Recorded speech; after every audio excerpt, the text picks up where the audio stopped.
My self is Kalpana Ramrao Vitore, roll number 57, department of psychology, MSS arts college Tirthpuri. मी ज्या विषयाचं micro teaching करणार आहे त्या पेपरचं नाव आहे इंट्रोडक्शन टू सायकोलॉजी, म्हणजे मानसशास्त्राची ओळख. या पेपरसाठी 2 क्रेडिट या ठिकाणी दिलेले आहेत.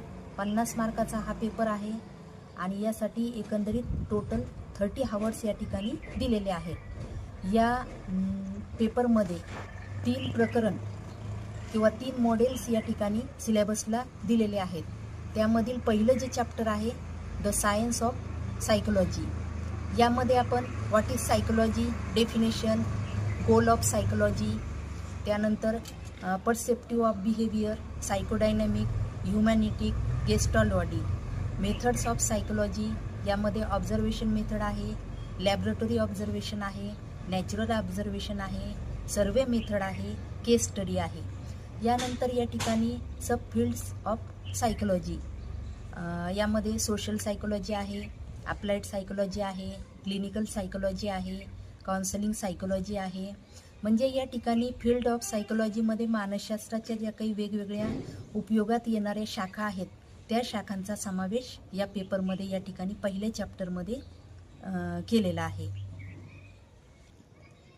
यानंतर सेकंड जे चॅप्टर आहे ते आहे लर्निंग. लर्निंग म्हणजे काय? अध्ययन. अध्ययन कशाला म्हणायचं की अनुभव आणि सरावामुळे वर्तनात होणारा सुधारात्मक बदल, त्याला आपण अध्ययन असं म्हणत असतो.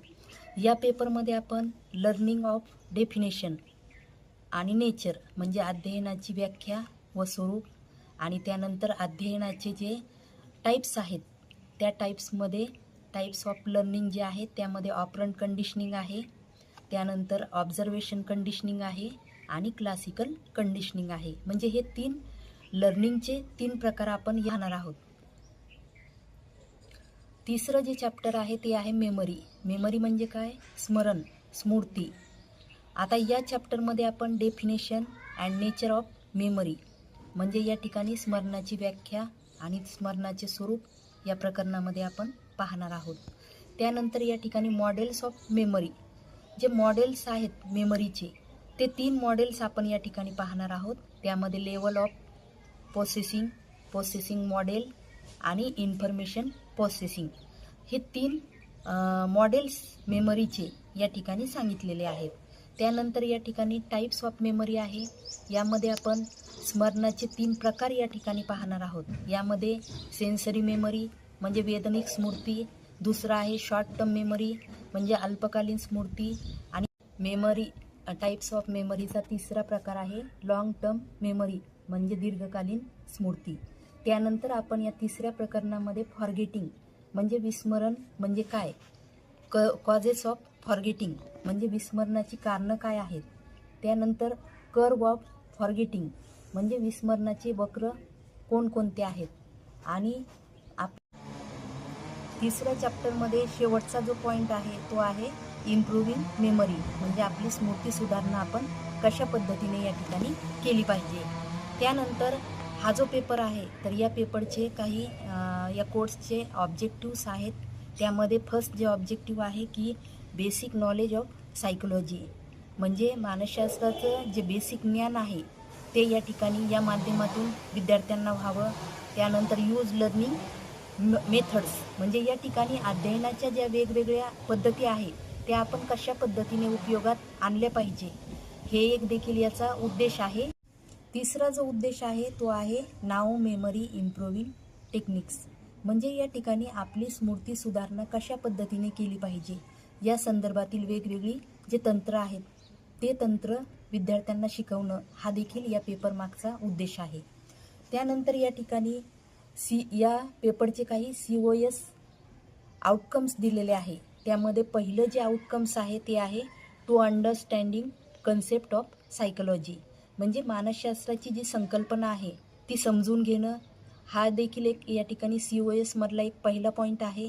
दुसरा पॉईंट आहे to acquire methods of learning म्हणजे या ठिकाणी प्रॉपरली अध्ययनाच्या ज्या काही ॲक्वायर म्हणजे मान्य अशा ज्या काही पद्धती आहेत त्या पद्धती शिकवणं हा देखील एक या पेपर मागचा COS प्रोग्राम आउटकम्स आहे.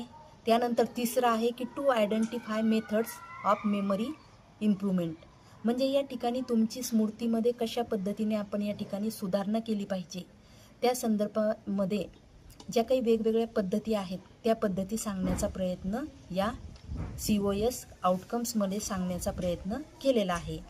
आणि या पेपरचा आता शेवटचा जो काही पॉईंट आहे POS म्हणजे प्रोग्राम आउटकम्स ऑफ सायकोलॉजी, यामध्ये 5 पॉईंट या ठिकाणी दिलेले आहेत.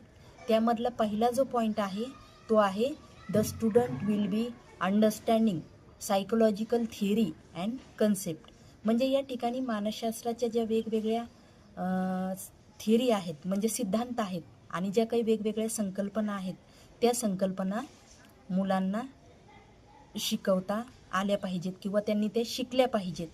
त्यानंतर सेकंड आहे the student will be able to understanding critical thinking and analysis, म्हणजे या ठिकाणी विद्यार्थ्यांमध्ये एक प्रकारे ॲनालिसिस करण्याचं कौशल्य आणि क्रिटिकल थिंकिंग कशा पद्धतीने या ठिकाणी केलं पाहिजे हे देखील सांगण्याचा प्रयत्न या दुसऱ्या पॉईंटमध्ये या ठिकाणी केलेला आहे. आता तिसरा जो पॉईंट आहे तो आहे the student will be able to develop research skill, म्हणजे संशोधनाचे जे वेगवेगळे कौशल्य आहेत ते कौशल्य विद्यार्थ्यांमध्ये विकसित व्हावं. हा देखील एक या ठिकाणी POS आउटकम सांगण्याचा प्रयत्न केलेला आहे. त्यानंतर या ठिकाणी चौथा जो पॉईंट आहे तो आहे की द स्टुडंट दैनंदिन जीवनामध्ये मानसशास्त्राचा उपयोग प्रत्येक क्षेत्रामध्ये आज मोठ्या प्रमाणात होऊ लागला आहे आणि असं कुठलंही क्षेत्र नाही की जिथे मानसशास्त्राचं उपयोजन होत नाही.